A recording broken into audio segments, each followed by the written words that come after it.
Let's gaze indaba ze1KZNTV wifundelwa samgeliswa ngqulunga ngikubingelele mbukeli nazi-ke ihamba phambili osukwini namhlanje. Umsholozi uthi-ke kuyagqoza ukwesekwa kwe-ANC Ziyamlandela Izikhundla owe-Action SA kanti-ke bathokozele ingqalasizinda yamanzi emthonjaneni. Lowo owayengumongameli we-ANC Uzuma uthi emva kwenkonzo yokukhetha ubuholi ngonyaka 2017 kwehlile ukwesekwa kukakhongolose nokuphinde kwagqama kakhulu ukhethweni lohulumeni basekhaya. Uzuma konxusa amalunga alenhlangano ukuba aqhubeke nokweseka leli qembu. Ukusho lokhu-ke ngenkathi ukhankasa ku-5 emthonjaneni njengoba kuzoba nokhetho lokuchibiyela mhla zingama-30 kuLwezi. Usuqalile umjaho ukubangisana kwamaqembu ezepolitiki ngozodla u-5 emthonjaneni njengoba kuzoba nokhetho lokuchibiyela kule ndawo mhla zingama-30 kuLwezi. Ukhongolose uqinisa umkhankaso wawo ngokuletha lo owayengumongameli we-ANC nokazwelonke Zuma ukuzokhankasa kule ndawo. Ekhuluma nabalandeli baleli qembu Uzuma uthi ukhongolose wehliwe ukwesekwa kwawo emva kwenkomfa eyabanawo ngo-2017 eNasrec eGoli. Siyazi siu-ANC ukuthi ukusukela kwinkomfa yokugcina ye-ANC ukusekelwa kwe-ANC kwehle izinga lakhona. Niyakwazi lokho? Niyazini ukuthi lehla ngenkathi sinama-elections kazwelonke. Siyazi ukuthi uma sesenza elokhuza ehulumeni basemakhaya sehle kakhulu. Siyazi ukuthi lokho kusho ukuthi amandla nothando lwe-ANC luthanda ukuncipha ebantwini. Asikwazi ukulala singakhulumi. Ufanele thina njenge-ANC sithi konakelephi sizolungisaphi ukuze i-ANC iphinde ikhule ithandwe ibe intandokazi yabantu base-South Africa. Umsholozi obebonakala ejabulile ukuhambela kule ndawo uphinde wagxeka laba ababona lenhlangano kakhongolose njengebhizinisi. Wanxusa ukuba lenhlangano ibuyise isithunzi, ibuyise nokwesekwa kwayo. Kuneyinkinga-ke seyivelele i-ANC ngoba abantu abayinganxanye bengamanzi. Kukhona abanye babone ngathi i-ANC ibhizinisi-ke le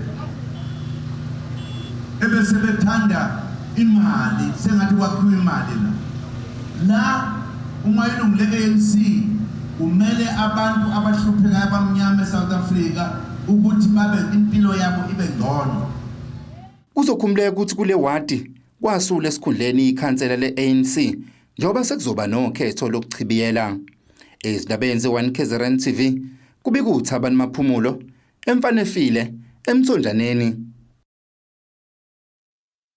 Ubuholo obuphezulu be-Action SA sebuvumile ukuthi-ke busezinhlelweni zokuvala isikhala sekhansela laseThekwini abalixoshile uBusisiwe Hadebe ngemva kwezinto zangaphakathi beziqhubeka ngaye ezinye zazo zithinta-ke ungawenzi umsebenzi ngendlela efanele kanye nokunye. Ngokwaleli qembu-ke lithi-ke isikhala saHadebe sizovala ngosihlalo walo KwaZulu-Natal uZwakele Mngcango osanenyanga eyodwa engenile kuleli qembu.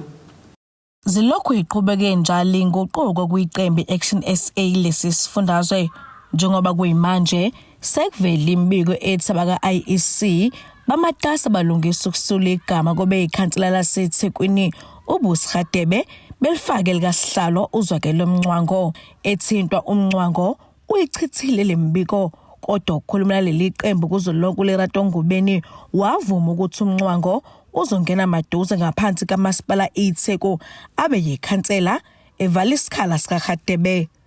Kuzokhumuleka ukuthi uHadebe wangena kulesi sikhundla emva kokuxoshwa kaDokotela uMakhosikoza owayengusihlalo we-Action SA uHadebe yena ekhulumela lona leli qembu KwaZulu-Natal. Emva kokuxoshwa kaKhoza akazi kube nozinzo kuleli qembu njengoba nowabamba emva kwakhe uMusakubheka wesula kulesi sikhundla ngoba ethi usabhekene nokuqondisa ubugwekho ngaphakathi eqenjini kulandela incwadi yabhalwa uHadebe nabanye abaholi besola ukubheka ngokubasebenzisa kabi. Ubuholo phezulu babesebuhlakaza bonke ubuholo bakwaZulu-Natal abanye baxoshwa kwisifunda iTheku kwaze kwaba kumenyezela igama likaMncwango ngenyanga edlule esuka kwe-DA. UMncwango usanda kufaka amaphepha enkantolo enkulu eThekwini ebopha lo masipala neminyanga kahulumeni ehlukene eyisola ngokuthi bayahlulwa ukulungisa ingqalazinda yendle esizeyangela amabhisha aseThekwini amanye avalwa. Ethintwa uHadebe akatholakalanga ukuphawula nemiyalezo athunyelele yona akayiphendulanga. Godebo Sibisi ngiseThekwini. Umphakathi wakanoGajuka kuWard 6 kumasipala uMthonjaneni uzwakaliseke kulijabulela uhlelo lokwakhiwa kwenqalasinda yamanzi olwethuleke umasipala wesifunda eKing Cetshwayo kule ndawo. Lolu hlelo oluzokwakhiwa luhlanganisa ke isiphehlimanzi ezizowadonsa edamini ziphinde ke ziwasabalalise emphakathini. Isifunda iKing Cetshwayo enyakatho nesifundazwe KwaZulu-Natal sibalwa nezinye zezindawo ezisadonsa kanzima ekusabalaliseni amanzi emphakathini. Umkhandlu walapha uzama ngazo zonke izindlela ukwakha ingqalazinda ezosiza umphakathi ukube ube namanzi ahlanzekile. Umphakathi wakanoGajuka kuWard 6 eMthonjaneni ulushayela ihlombe uhlelo olwethulwe yilo masipala wesifunda lokwakhiwa kwesiphehlimanzi esiwadonsa edamini iPhobane noluzosiza kakhulu umphakathi. Lingasiza kakhulu nje. Lingakwazi ukusiza sibe namanzi agcinelekile. Singasowuli ngamanzi nendawo enkulu abayidlalile ngoba amanzi siyadinga yonke into esenza ngamanzi kakhulukazi nje wahamba kanjena nje amanzi wona ngadinga kakhulu ngoba wona amanzi angisizayo mayikonga ngakhelo bala empulini nami ngiyasiza abantu bakithi ikwazi ngeke leyo zakhiwa bengayiphazamisi ikwazi ukuthola amanzi ngoba masiphazamisekile asikwazi ukusizakala. Isekela leMeya uSibusiso Dlamini okuyilona lethule lolu hlelo liveza ukuthi miningi imizi ezohlomula kulolu hlelo okulindeleke luqale emaduzane. uDlamini uphinde waveza ukuthi ubuholo bephethe phambilini bebusebenza ngonyawo lonwabu ukusabalalisa amanzi kulesifunda nokudala izinkinga ukuthi abantu bantule amanzi. Izobenefitisa abantu imizi households eyinkulungwane namashumi ayisishiyagalombili 1088. La bengaphambi kwethu bebenza ama project amakhulu bawenze ngama phases kodwa bengaqikeleli phethe phase yokuqala esuke isector ise complete kufanele amanzi angene khona bebelokhu benza ngama phases nje SSA 1B SSA 2 bani ensoba kodwa uthola ukuthi amanzi awacoshakala cishe endaweni zonke nje zela iKing Cetshwayo. Lolu hlelo kubheke ukuthi lube isixazululo kwizindawo ezakhele umasipala wonkana okumasipala uMthonjaneni. Ezindabeni ze1KZNTV kubika uThabani Maphumulo kwanoGajuka eMthonjaneni. Ungqongqoshe womnyango wezokuhlaliswa kwabantu esifundazweni KwaZulu-Natal uDokotela Ntuthuko Mahlaba ugqugquzele ukubambisana phakathi komphakathi nosonkontileka amethule emphakathini ozokwakha ke izindlu ezingama300. uMahlaba ke wethulelo sonkontileka emphakathini okanzemakwe ogunyaseninzimu nesifundazwe. Wethule emphakathini usonkontileka ozoqala isigaba sesibili sokwakhiwa kwezindlu kwanzimakwe.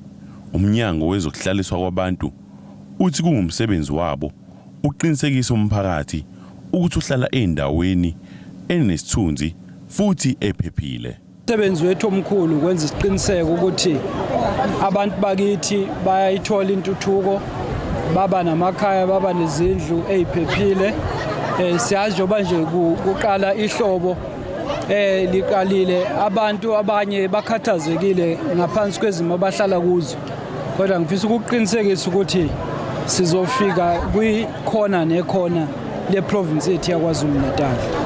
Kanti ungqongqoshe wezokuhlaliswa kwabantu Ntuthuko Mahlaba uthi njengoba ethule usonkontileka ozokwakha izindlu sesigaba sesibili ezama300 unxusa ukubambisana phakathi komphakathi nosonkontileka nalabo abayobe bethola amathuba omsebenzi. Kumele abantu emphakathini bathola amathuba omsebenzi kwesibili babambisane nomphakathi ingakho bengicizele nasinye emphakathini lokho ngoba kumele babambisane uma bengabambisene iproject ngeke ikwazi ukuqhubeka ihambe ngendlela efanele so ilokho umuntu acizela kakhulu. Kanti umphakathi wakulendawo Uthi sengathi lolu hlelo lingaqala ngalabo abantulayo abazidinga kakhulu izindawo zokuhlala. Abanye abantu bazidinga kakhulu ngoba abanazo nhlobo izindlu, bahlala endlini ngazodwa njenganobogogo kanje nogogo bempesheni abazidingayo izindlu ukuba bayanethwa noma kunethe njengoba izulu lisehlobo nje labaningi abantu abanethwayo ongathi maziqala izindlu ziqale ngala abantu abazidinga kakhulu.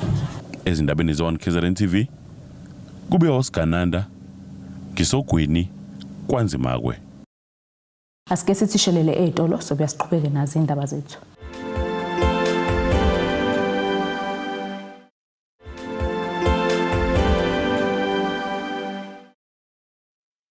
Asikwamukele mbukeli usabukeleke indaba ze1KZNTV nazi-ke sithi zona ehamba phambili. Umsholozi uthi-ke kuyaqoza ukwesekwa kwe-ANC Ziyamlandela Izikhundla owe-Action SA kanti-ke bathokozele ingqalasizinda yamanzi emthonjaneni. Kube injabulo abantu abadala bebungaza usuku lwabo bephiwa-ke neglosa njengoba-ke kuzoba amaholide kaKhisimusi.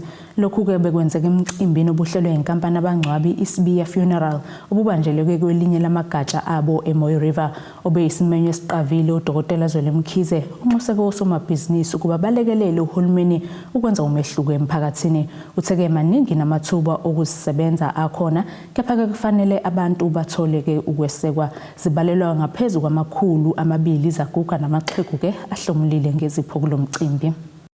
Abantu abadala bebe yingxenye yaKhisimusi wezaguga kanye namakhehla obubanjelwe eMoy River bathe babonga kakhulu ithuba lokuthi bakhunjulwe nabo. Ngijabule kakhulu angazi ukuthi ngingathini ngoba kuningi nje ngisala ngithe uNkulunkulu nami namhlanje ngathi uNkulunkulu kusho ukuthi bengibekele lesi sikhathi ngoba bengisala nje ngala nangala namhlanje ngijabule kakhulu uNkulunkulu uzivezile kumina ngiyabonga kakhulu thina obogogo ithina esiphakayo esiphakela nabazukulu nani ithina sibonana nokuthi kushodaphi idlala indima enkulu kakhulu nje kuzosha uKhisimusi nje lokho kuncane kade ngizoba nako sengizofa ngidasele phezukwabo. Lo maqhamuko somabhizinisi abanje lubaleke kakhulu lo suku siyalibonga kakhulu. Siyacela uNkulunkulu nabanye osomabhizinisi abanxenxa ukuthi balekelele uhulumeni ophethe ukuba bamsize ngoba uhulumeni akakwazi ukusebenza yedwa kodwa kubalekile nabo ukuthi baphose isandla. Ogaqele isikhundla sokuba umengameli we-ANC uDr Zwelemkhize uncome kakhulu iqhaza likasomabhizinisi uVusi Sibiya. Sincome kakhulu iqhaza libambile ubaba uSibiya lokuthi njengomuntu osebenza phakathi komphakathi ibhizinisi yakhe ithuthuka ngabantu unosizwe ayilona emphakathini abantu basuke beya kuye ngoba bedinga usizo abazolikhokhela kodwa yena uma ngabe sokuthi lokho kumnikeza isimo somnotho sesithe ukuba ngcono sekufanele akwazi ukubheka ezinye ingxaki la abantu bexakeke khona lapha phakathi komphakathi kunabantu abaningi njengoba ubaba uSibiya ekhuluma ngabantu abangakwazi ukungcwaba kwesinye isikhathi uyafika umuntu eshonela uthola amandla awekho udinga ukuthi azi ukuthi usengakwazi kumfukula ingxenye ethile noma kunganele umuntu afihlwe ngesizotha abanye athi qeda ukushonelwa bese kuthiwa le ngane zisela zinamuntu bese kuthi ngoba kukhona imbijanyana nayo abesethi ithi ngiyolekelela lezo ngane ukuze kube khona umehluko. uSibiya uthi umcimbi wabantu abadala into ahlale yenza minyaka yonke. Senza uKhisimusi ogogo nomkhulu kanye nalaba abaphila nokukhubazeka. Kumina into engiyenza njalo uma sekuwuKhisimusi ukhumbule phela ukuthi lenyanga lezayo inyanga kaDisemba inyanga enkulu eyazala inkosi uJesu. So manje kufuna kube khona izipho sijabule khona abanye abantu abanhlwephuke enkosazana abanganawo amandla ukuthi bakwazi ukuzenzela uKhisimusi. Sithe nathi asikhiphe okuncane sinako kuzo nje izalukwazi zibe nje 220 bese zidla nathi bese siphinde senika nama-food parcel asekhaya. Lo mcimbi bewuhanjelwa nangamasosha omkhonto wesizwe eMgungundlovu. Ezindabeni ze1KZNTV ngu-Ayanda Dube ngiseMoy River. Njengoba kulindelwe ukubakela kuleli liqaliseke umkhankaso wensuku ezili-16 ukuqwashisa ngokuhlukumeza ngokubulili abesilisa sebephumele obala ke banxusa kuba ke imikhankaso yalolu hlobo igxileke nasekuhlukunyezweni kwabesilisa njengoba nakubo ke bezithola ke behlukunyezwa. Lokhu kuvele ngesikhathi kuqhubeka inkonfo yokudingida ke ngezinkinga ezibhekene nabesilisa bephinde ke bahlonyiswe ngemiguduko okufanele bayithathe uma bethola ke ukuhlukunyezwa noma kwaluphi uhlobo. Lenkonfa ke ibibanjelwe elokishini lakwaMashe eThekwini ngaphansi kwesiqubulo esithi ke Men Go Through It Too. Men Go Through It Too. Lesi isiqubulo senkomfa yesithupha esungulwe uhlaka lwamadoda iDurban Men's Forum ngenhloso yokudingida inkinga ebhekene namadoda efaka phakathi ukuhlukunyezwa. Njengoba kuleli libhekene nesihlava sokubulawa kwabesifazane nokusolwa ke abasuke besebudlelwaneni nabo, amadoda athi ke akhathazekile ngalokhu, kungakho ke enombono ukuthi uhlanganiswe inhlaka zabesifazane nabesilisa zeke qhanuke nesisombululo kulolu daba. Ukuhamba komkhakha wabantu besifazane nabo behamba bodwa kodwa bekhuluma ngezinto abalinyazwa yizo ngabantu besilisa, nabantu besilisa nabo behamba bodwa bekhuluma ngezinto ezibalimazayo belinyazwa yibo zakwabo abashadene nabo. Nawu ke esikwenzayo ukuthi akuhlanganiswe lemkhakha yombili, sithi sesikhulumile saba nama resolutions nabantu besifazane nabo babe nama resolutions bese siwahlangana ekuthenini sonke manje sibuke emgomeni munye ukuthi asingalimazana ngoba kuyiqinisela imsulwa lokuthi siyalimazana, yilo ulimaza lo nalo ulimaza lo. Na ukulekelelana ukuthi sigcine siba nenye yama platforms la esobe sesihlanganisa khona ke lemkhakha yombili abesifazana abesilisa bese sibuka ukuthi siya kanjani phambili. Kuzokhumuleka ukuthi kakusensuku zatshwala elakuleli liqalisa umkhankaso wokuxwayisa ngokuhlukumeza okubhekiswe kwabesifazane nezingane. Abesilisa bakhaleke ngokuvalelwa ngaphandle ekubeni ke nabo beba yisulu zokuhlukunyezwa. uElias ukuchaza ngesigameko sokuhlukunyezwa owakwakhe waze ke wamshiya nabantwana abathathu. Dadwethu ngangiphelile ngingazi ukuthi ngizoshonaphi, ngingazi ukuthi ngizokhalaphi. Sithi noma sazi ukuthi indoda ayikhali but akunjalonga. Indoda nendoda kufanele ikhale, ukukhala kwayo ikhale emadodeni ukuze isizakale. Ngoba mangakhali ufele embelekweni noma ufela ngaphakathi ugcina ungasizakalanga. Nami kwenzekile nge2010 ngizizwana nomuntu esifazane ngimthanda, ngamzalisa umntwana ngamkhulisela ingane nje ngase yami ngaloba ngayehlawula ngayenza yonke into. Emva kwalokho ngitshithe ingane akuyona yami, ngaboshwa emva kwalokho amacala u19 ngivula lo sekhweni, ngazi ukuthi ukhulelwe futhi emva kwalokho wahushulisisa umongo wengane ngiyawazi nje ngiyindoda ulaxaza embedeni wathi makhanga ngizayela ingane. Ngokucaningo abesilisa basazenyeza ngokuphumela obala ngokuhlukunyezwa kanti ukungabi nelungelo lokubona abantwana babo, ingcindezi yokungasebenzi nokunye ke okuningi ngezinye zezinto ezibahlukumezayo. Thola ukubona abantwana babo, uthola ukuthi umuntu ukhokha maintenance kodwa ingane yakhe akakwazi ukuthi ayibone. Uthola ukuthi mhlambe futhi uma wengane sewashona kodwa ogogo benomkhulu bayamnqabela ukuthi akwazi ukubona umntwana wakhe. Enye evelile kakhulu ile yokushawa. Abantu besilisa kuyadabukisa ukuthi ngempela they exposed to physical abuse but abanayo indawo abareporta kuyona. Kuyadabukisa because they also don't want to report lezi zinto. Baye babone ngathi abanye abantu besilisa bazobabona be-weak noma into engajwayelekile. Abantu besilisa kahle kahle badinga i-counseling. They must know ukuthi it's okay to cry. It is okay to feel weak. It is okay to let go. Musukufila ukuthi uma umuntu wesifazane usumenzele into engasafuni as if manje uphoqelekile, cha. Abaningi nje bakhala ukuthi bayabafundisa abantu besifazane athi umuntu mesengcono abese yamshiya. It's fine. That is how a relationship works. So kufanele bathole i-counseling, bak-understand ukuthi it is okay. Kule nkomfa kugqugquzelwe amadoda ukuba ke asukumele ukuhlukunyezwa ayithola ebhekene nakho. Indaba 1KZNTV kubi kuntomkhona Mvubu eThekwini. Selokhu livele njalo ezintweni ezinhle ke igama lesifundo iKing Cetshwayo ngaphansi komnyango wezemfundo kulandela ukuhlabana ngendondo yokuba ke nguthisha ovelele wesifundo sezibalo emhlabeni wonke jikelele kukathisha wesikole samabanga aphezulu isiphumelelo secondary esisemzingazi uSandile Mathebula odabuko Phongolo enyakatho nelikaMthaniya ukonyaliswa ke ngale ndondo kumncintiswano wothisha bavelele obubanjelwe ke eIndia ngasekuqaleni kwalenyanga. Isifunda iKing Cetshwayo selokhu siqhame njalo ebalazweni ngaphansi komnyango wezemfundo kulandela ukuhlabana ngendondo yokuba nguthisha ovelele wesifundo sezibalo emhlabeni wonke jikelele kukathisha wesikole semzingazi eRichards Bay isiphumelele secondary okunguthisha uSandile Mathebula. uMathebula odabuko Phongolo eNcotshane uthi kuyinto enkulu kuye ukuhlabana ngalomkomelo. Ngibe senhlanhleni ukuthi ngigcine sengithola iGlobal Teacher of the Year award based in mathematics.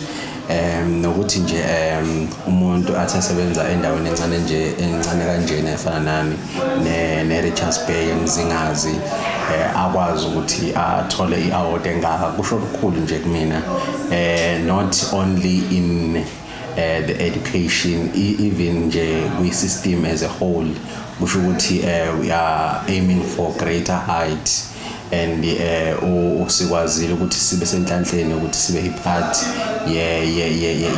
plan enkulu kangaka ukuthi sikwazi ukuthi sithole iGlobal Teacher of the Year ezokwehla eSouth Africa yehle KZN yehle izifike eRichards Bay la emzingazi la ngifundisa khona kuyimanje. Uthi ke nakuba zikhona izinselele endimeni yokufundisa kepha ke ziyamkhulisa ukuze ezoqeqesheka ngokwanele ukucija abafundi abafundisayo. Ama challenges nje ngicabanga ukuthi mina amaningi engihlangabezana nawo in this journey ukuthi angikhulise ukuthi ekugcineni is not all about me, it's all about the children we are trying to help, because funa ukuthi na one day South Africa ibe recognized as the best country kwazi ukukhipha doctors aba right, ama engineers are right, everyone ozokwazi ukuba sezingeni elimatch umhlaba wonke. Ephawula ngezivivinyo zikaMatikletsheni zalonyaka uMathebula uthi ukhiphe konke abenakho ukucija abafundi baka 2022. Sikwazile ukuthi sicije ingane mina ngine policy eyodwa ethi after each and every paper ngike ngithathe iphepha leyo debalibhala ingane ngilianalyze ukuthi ngabe ngiyisizile yini ingane, yabona ngabe ngithintile yini nokuthintile lobo kusho futhi angithintanga, so futhi I have not helped that much. But uma ngithatha iphepha ngilibheka ebalibhalile paper 1 ngibheka paper 2 engikufundisile konke ukhona okusho ukuthi I have helped ingane yomuntu omnyama, because ekugcineni it's all about ukukhipha konke ukuze ingane ikwazi ukusizakala. Ezindabeni ze1KZNTV kubika umqondisi Miyeni ngisemzingazi. Asiphinde futhi sithule ubuqu edolo sobuya futhi siqhubeke nazo indaba zethu.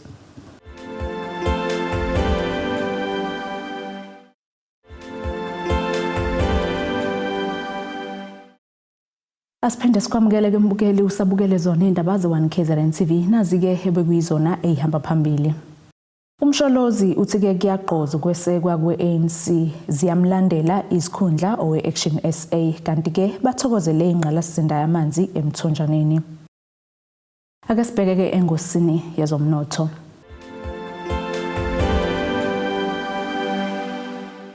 Irandi lakuleli li-16.95 maqhathaniswa nedola laseMelika libo R20.50 maqhathaniswa nopound waseBritain libo R17.68 maqhathaniswa ne-euro lase-Europe. Igolide lona libo $1,753.24 ounce kuthiwa longahluzwe wona bo $85.41 umphongolo. Ake sibheke ke engosini yezemidlalo.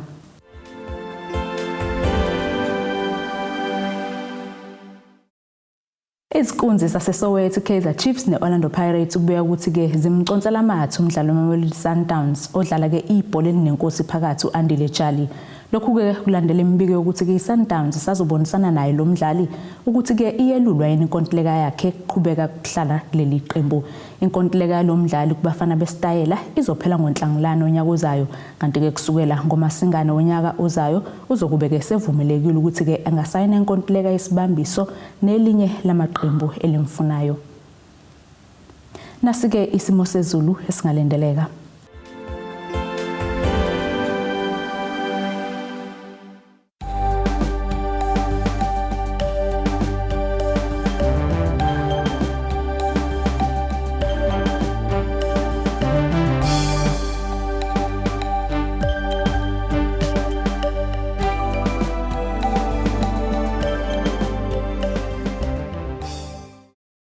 Bukelike ziyaguqa bese kuphathele zona usuku namhlanje mina nawe ke sihlangane futhi ngesikhathi esilandelayo lisale kahle emakhaya.